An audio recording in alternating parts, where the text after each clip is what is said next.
Les sujets du jour de la revue fiduciaire. Premier sujet de notre JT. Projet de loi de financement de la sécurité sociale pour 2026. Le projet de loi de financement de la sécurité sociale, PLFSS, pour 2026, qui a été déposé à l'Assemblée nationale le 14 octobre 2025, est un texte marqué par une volonté de rationaliser les dépenses publiques. Parmi ces dispositions figurent la suppression de l'exonération de cotisations sociales salariales pour les apprentis, une révision de l'aide à la création et à la reprise d'entreprises, ACRE, un durcissement des règles sur les arrêts maladie, une modification en profondeur de la reconnaissance des maladies professionnelles, la création d'un nouveau congé de naissance, une hausse de la contribution patronale sur les indemnités de rupture conventionnelle et de mise à la retraite, une contribution patronale de 8% sur les avantages fournis par l'employeur ou le CSE, le seuil de dépenses des recherches révisé pour bénéficier du statut de jeune entreprise innovante, le dispositif du cumul emploi-retraite révisé. Deuxième sujet de notre JT. Investissement dans des FCPI. Les particuliers qui souscrivent en numéraire des parts de fonds communs de placement dans l'innovation ou FCPI peuvent, sous certaines conditions, profiter d'une réduction d'impôt sur le revenu.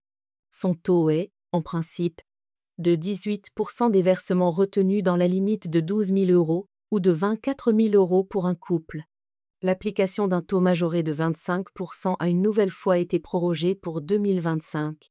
Ce taux de 25% s'applique aux versements effectués entre le 28 septembre et le 31 décembre 2025 au titre de FCPI agréés, entre le 1er janvier 2024 et le 31 décembre 2025. Troisième sujet de notre JT. Responsabilité pénale du dirigeant en l'absence de signature. Selon le Code de la construction et de l'habitation, le constructeur d'une maison individuelle est tenu d'établir un contrat écrit comportant, notamment, une garantie de paiement au profit des sous-traitants. Toute personne qui conclut un contrat sans cette garantie engage sa responsabilité pénale. C'est en application de cet article qu'une cour d'appel a condamné le dirigeant d'une société pour la conclusion de contrats de construction de maisons individuelles comportant des garanties de paiement des sous-traitants fictives ou inexistantes.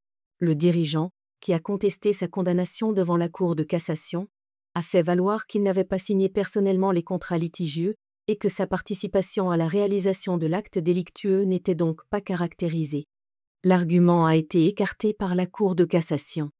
Selon elle, le dirigeant d'une société chargée de la construction d'une maison individuelle a, en qualité de constructeur, l'obligation de veiller au respect des dispositions applicables aux activités de sa société, et si celles-ci ne sont pas respectées, il engage sa responsabilité pénale, peu importe qu'il ait ou non signé les contrats litigieux.